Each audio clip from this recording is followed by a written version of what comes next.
కేంద్రంలో కానీ ఇటు రాష్ట్రంలో కానీ కూటమి బలోపేతం దిశగానే అడుగులు పడబోతున్నాయా? ముందు కేంద్రంలో అయితే మాత్రం కేబినెట్ మంత్రివర్గ విస్తరణ అయితే జరగబోతుంది అనేది, అందులో కూడా కొన్ని కీలక నిర్ణయాలు తీసుకోబోతున్నారు. ఎక్కువ శాతం అంటే 65 ఏళ్ల పైబడిన వాళ్ళకి ఇక అవకాశాలు ఉండవు. జంజీ అంటే ఎక్కువ యువతకే ప్రాధాన్యత ఇవ్వబోతున్నారు. అదే అంశాన్ని రేపొద్దున్న ఆంధ్రప్రదేశ్లో చంద్రబాబు నాయుడు గారు కూడా ఫాలో అవుతారు అనేది. ఎందుకంటే ఆంధ్రప్రదేశ్లో కేబినెట్ విస్తరణ జరుగుద్దా లేదా అనేది ఇంకా క్లారిటీ లేదు, కానీ ఊహాగానాలు అయితే మాత్రం జోరెందుకున్నాయి. కానీ కేంద్రంలో మాత్రం కేబినెట్ విస్తరణ పక్కా అని తెలుస్తోంది.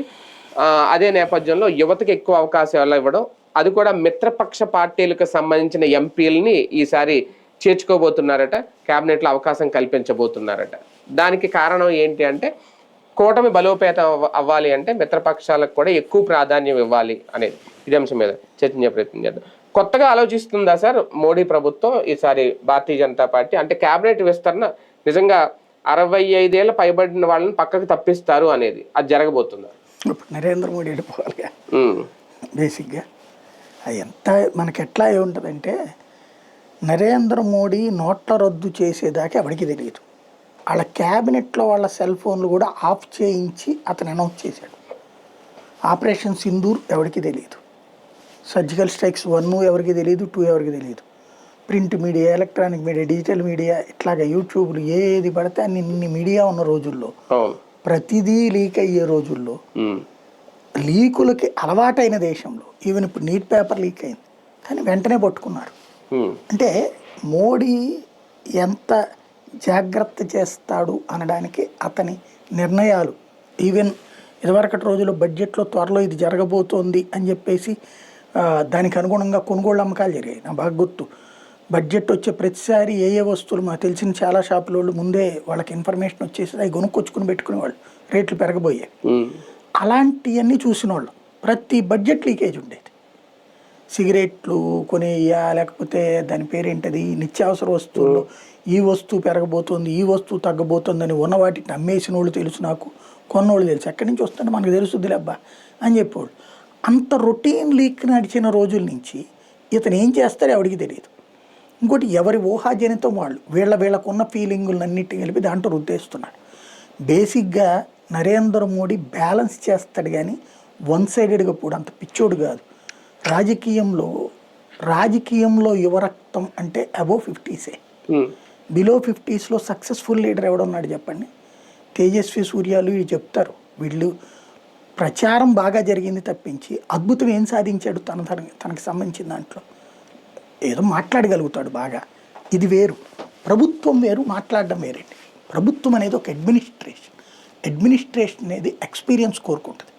చంద్రబాబు నాయుడికి జగన్కి ఉన్న తేడా ఏంటి? జగన్కి అడ్మినిస్ట్రీరియల్ ల్యాప్సెస్సే దెబ్బతీసింది. ట్రంపు బైడెన్కి తేడా ఏంటి? ట్రంపు ప్రతిదీ ఎగ్జిక్యూటివ్ ఆర్డర్ వేస్తాడు, జగన్ కూడా అదే చేసేవాడు. ఆర్డర్స్ వేసేసేవాడు, జీవోలా ఇవి చట్టపరంగా నెగిటివ్ అవుతాయి. ఎందుకని? నువ్వు శాసనం చేస్తే కోర్టు చూసే దృక్పథం వేరు, నీకున్న విచక్షణాధికారాలను అడ్డు పెట్టుకుని ఇస్తే నువ్వు చూసేటటువంటిది వేరు. అలాంటి ఇక్కడ ఉంటుంది. మోడీకి తెలుసు పనితనం. ఇప్పుడు శివరాజ్ సింగ్ చౌహాన్ని ముఖ్యమంత్రి నుంచి తీసుకొచ్చి ఎందుకు పెట్టుకున్నాడు? డిపార్ట్మెంట్లో ఫైల్ మూవ్మెంట్ ఏంటి, పాయింట్ గ్యాదరింగ్ ఏంటి, యాక్షన్ ఏంటి, ఇదంతా కొత్తగా వచ్చినోడికి తెలియదు. ఫర్ ఎగ్జాంపుల్ మన రామ్మోహన్ నాయుడు మనకు గొప్పోడే, కానీ విమానాశ్రయాల్లో ఏం అద్భుతాలు జరిగినాయి? ఇప్పుడు అహ్మదాబాద్ యాక్సిడెంట్ ఏడాదైనా దిక్కు మొక్కు లేదు. ఎయిర్పోర్టుల్లో భద్రతకు సంబంధించి కొత్తగా మనం ఏం చేసాం? అనేక ఫోన్ కాల్స్ వస్తున్నాయి. ఏంటి ఆ మంత్రిగా ఆయన కొత్తగా సాధించింది? అదేదో ఉడాన్ క్యాంటీన్ అని పెట్టాడు. ఇప్పటికి కూడా మరి ఈయన వెళ్ళి తిరుగుతాడో లేదో తెలియదు, లేకపోతే తిరుగుతూ లోపల మామూలుగా తిరుగుతాడు. నేను చూశాను, బెంగళూరు ఎయిర్పోర్ట్లో చూశాను, మ్యాంగ్లూరు ఎయిర్పోర్ట్లో చూశాను, ఢిల్లీ ఎయిర్పోర్ట్లో చూసా, వారణాసి ఎయిర్పోర్ట్లో చూసా, గన్నవరం ఎయిర్పోర్ట్లో చూసా, హైదరాబాద్ ఎయిర్పోర్ట్లో చూసా. మనకి గన్నవరంలో ఒక చోటే వెళ్ళగానే కనబడుతుంది. అది కూడా ఎక్కడ మనకి చెక్-ఇన్కి ముందు కనబడుతుంది. ఈ 10 రూపాయలకే వాటర్ బాటిల్, 10 రూపాయలకే హాటు, 10 రూపాయలకే స్వీట్. హాట్ అంటే అది పెట్టే సమోసా లేకపోతే కచోరీ, ఆ తర్వాతన ఒక జిలేబీ స్వీట్ అంటే ఓ మంచినీళ్ళ బాటిల్.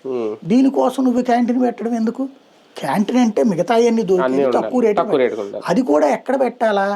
చెకిన్ అయ్యాక ఉమ్, అక్కడ ఖాళీగా కూర్చుంటాం. అవును. చెకింగ్ లోపు ఏంటి, ముందు అర్జెంటుగా సరిపెట్టేసుకోవాలి, అర్జెంటుగా పరిగెత్తుకుంటూ విమానం ఎక్కడానికి పోవాలి.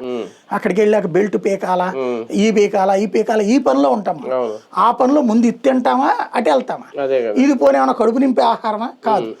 ఆ లోపలికి వెళ్ళాక రేట్లు దోల తీరిపోయి. అవును అవును మరి ఈయన సాధించింది ఏంటి? అదే కదా. కాకపోతే ఇక్కడ పోనీ విమానాశ్రయాలకు సంబంధించి అద్భుతాలు ఏమైనా చేశాడంటే లేదు. కానీ మనకు మంచోడు, మనవాడు మంచోడు, అవినీతి పరుడు కాదు, గుడ్. ఇవి ఎందుకు పనికి వస్తుంది? యంగ్స్టర్గా ఏమి కొత్తదనాన్ని చూపించాడు? పెమసాని చంద్రశేఖర్ బాగా చదువుకున్నటువంటి వాడే, అడ్మినిస్ట్రీరియల్గా అద్భుతం అన్నటువంటిది వచ్చినోడు అడ్మినిస్ట్రీరియల్గా. అది గృహ నిర్మాణ వ్యవస్థలో లేకపోతే కొన్ని రకాలైనటువంటి పనుల్లో చేయగలుగుతున్నాడు అతను. పెమ్మసాని చంద్రశేఖరు, రామ్మోహన్ నాయుడు వాళ్ళ శాఖల పనితీరులో చూస్తే పెమ్మసానికి ఎక్కువ మార్కులు వస్తాయి. ఇవన్నీ ఎవరు చూస్తారు? ఆయన చూస్తాడు. కానీ కేంద్ర కేబినెట్ లో ఇతర రాష్ట్రాలకు సంబంధించిన మంత్రులకు అంత ఫ్రీడమ్ ఉంటుందా? స్వతహాగా వాళ్ళ శాఖకి సంబంధించి నిర్ణయాలు తీసుకునే అంత ఫ్రీడమ్ ఉంటుందా? జ్యోతిరాదిత్య సింధియా ఎట్లా చేయగలుగుతున్నాడు? మరి శివరాజ్ సింగ్ చౌహాన్ కూడా ఇతర రాష్ట్రం వాడే కదా. ఇక్కడ సమస్య ఏంటంటే, మీకు రాష్ట్రంలో అయితే గనక మనం వెళ్ళి ముఖ్యమంత్రి దగ్గర చెప్పుకోవడానికనే భయం ఉంటుంది. లేదా కాంగ్రెస్ పార్టీలో అయితే అది అధిష్టానపు రాజ్యం. అది అధిష్టానం చుట్టూ రాహుల్ గాంధీ ఇప్పుడు ఉంటే, ఇదివరకు మన్మోహన్ సింగ్ పక్కన రాహుల్ గాంధీ మనుషులు ఉండేవాళ్ళు ఆఫీసర్లుగా, వాళ్ళు నడిపించేవాళ్ళు. మోడీ ఇట్లా ఆఫీసర్ ఫ్రెండ్లీ గవర్నెన్స్ కాదు, అది పొలిటికల్ గవర్నెన్స్. ఇక్కడ ఇతను ఎక్కడైనా సరే నువ్వు తీసుకురా. ఇప్పుడు ఆర్థిక మంత్రి నిర్మలా సీతారామన్ ఎక్కడ ఆవిడ? తమిళనాడు ఆవిడ.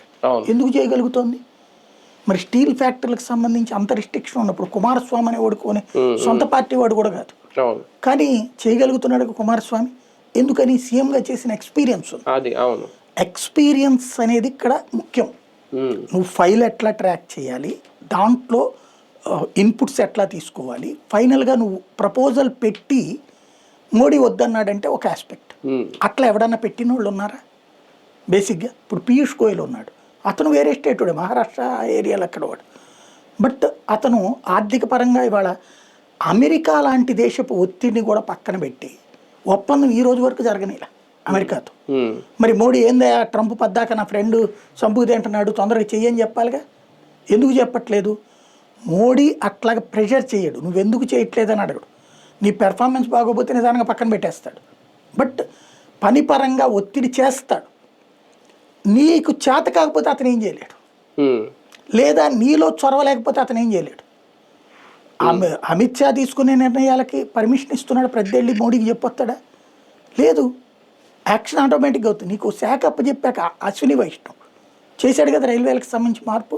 ఇప్పుడు స్పీడ్ రైళ్లు కావచ్చు, ఇంతవరకు దేశంలో ఎవడూ చేయలేని ఆలోచన. ఒకే ట్రైన్ మీద 2 ట్రైన్లు నడిచినట్టు. ఎట్లాగా? ఒక ట్రైన్ మీద ఒక కంటైనర్ మీద కంటైనర్. ఈ కాన్సెప్ట్ చెయ్యాలంటే మన దగ్గర ఇక్కడ ఫైళ్లు బిగిన్ చేస్తా 20 ఏళ్ళు పడుతుంది మన దేశంలో. ఈ 3 ఏళ్లలో చేసి పడేశాడు ఆయన. అట్లాగే టోటల్గా రైల్వే స్థలాలన్నిట్లలో సోలార్ ఏర్పాట్ల ద్వారా పవర్ తీసుకోవడం చేయగలిగాడు కదా ఆయన. అమృత్ భారత్ చేస్తున్నాడు కదా. మరి దీనికి రోజు వెళ్ళి మోడీతో చెప్పొస్తాడా? అంటే సక్సెస్ మంత్రులు ఉన్నారు ఇప్పుడు, జాతీయ రహదారులు నితిన్ గడ్కరీ అయ్యని. కానీ ఈ 3వసారి 2 ఏళ్లలోనే కేబినెట్ పునర్వ్యవస్థీకరణ చెయ్యాలి అని అనుకోవడం వెనక మంత్రులు ఫెయిల్యూర్స్ కూడా లేవా? అదేం కాదు. నా ఉద్దేశం ఇప్పుడు జరిగేటటువంటిది ఏంటంటే, దేశవ్యాప్తం కొన్ని అవసరాలు ఉంటాయి. మోడీ మంత్రివర్గ విస్తరణ ఎప్పుడు రాజకీయం కోసమే ఉంటుంది, అంతేనా? ఎలాగా ఎన్నికలప్పుడు అవసరాలు రీత్యా ఆ టైంలోనే మంచి అయినా చెడైనా చేసేస్తాడు. మిత్రపక్షాలని అందరినీ సంతృప్తి పరచడం కోసం తెలిసి అట్లాంటి నాటకాలు ఆడాల్సిన అవసరం లేదు అతనికి. ఇంకొకటి, ఇదేంది ఈ ప్రాంతీయ పార్టీల డ్రామా.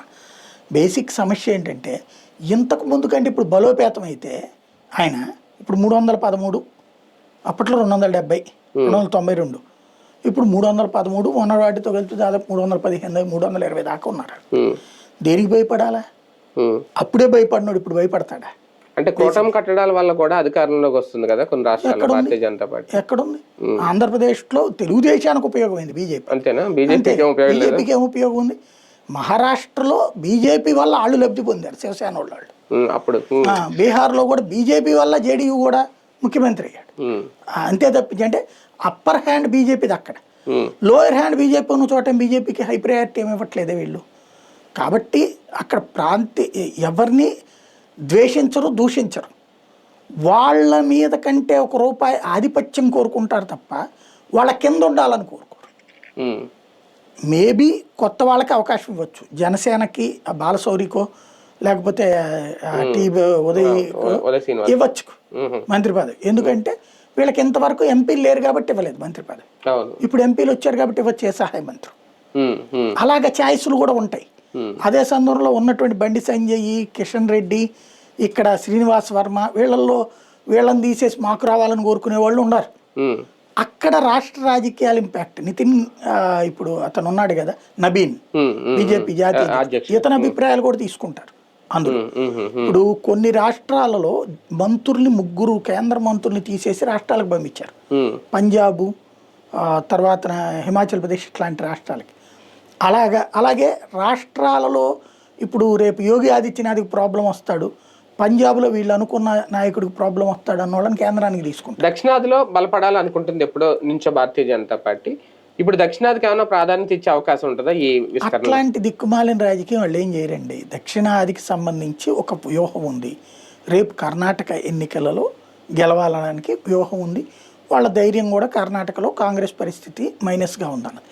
అక్కడ గెలిస్తే ఆ ఇంపాక్ట్ తెలంగాణ మీద పడుతుంది. తెలంగాణ మీద సీరియస్ కాన్సన్ట్రేట్ చేస్తారు. ఉత్తరప్రదేశ్ ఎన్నికల్లో గెలిస్తే ఆ ఇంపాక్ట్ కర్ణాటకకు ఉండొచ్చు, కర్ణాటక ఇంపాక్ట్ తెలంగాణకు ఉండొచ్చు, తెలంగాణ ఇంపాక్ట్ రేపు పొద్దున ఇక్కడ బార్గెనింగ్ కెపాసిటీ ఆంధ్రలో పెరగచ్చు. ఇదంతా ఒక సైకిల్. ఏదో ఇవాళ మంత్రి పదవుల్లో ఇచ్చినంత మాత్రం వెంకయ్యనాయుడికి కేంద్ర మంత్రి పదవి ఇచ్చాం, ఆంధ్రలో ఏమైనా బీజేపీని గెలిపించారా? ఒక సీటు కూడా లేకుండా చేయలేదా? మనకి అక్కడ ఇచ్చారు కాబట్టి ఇక్కడ ఏదో చేస్తారని కూడా మాయకత్వం. అది వాళ్ళ దగ్గర క్లారిటీ ఉంది.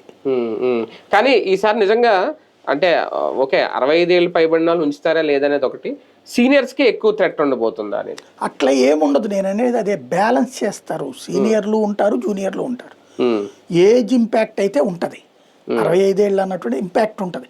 కాకపోతే దానికోసమే అని అయితే చెయ్యరు. అంటే మామూలుగా అంటే భారతీయ జనతా పార్టీ ఆలోచన చేస్తుందా ఇంకా రిటైర్మెంట్ ఈ మంత్రికి అనే ఉంటది ఏమన్నా రాజకీయాల్లో? ఇంతకు ముందు చేశారు. అది ఎదురు దెబ్బ తీసింది. దానివల్ల అహంభావ్ అనే ఫీలింగ్ పెరిగింది. ఎందుకంటే భారతీయ జనతా పార్టీని అభిమానించే వాళ్ళు ఎక్కువ మంది వృద్ధులు ఉన్నారు. ఆ వృద్ధుల్లో ఒక నెగిటివిటీ వస్తుందని గమనించాక రూట్ మార్చారు. అందువల్ల ఇప్పుడు మళ్ళీ శివరాజ్ సింగ్ చౌహాన్ తీసుకొచ్చి ఎందుకు పెట్టుకున్నారు వెనక్కి?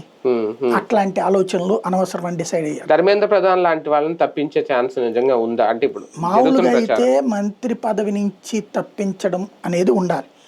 ఇప్పుడు దాన్ని ఏమంటారు, ఏమైనా శాఖ మార్చి ఉంచుతారేమో ఈ గొడవల వల్ల.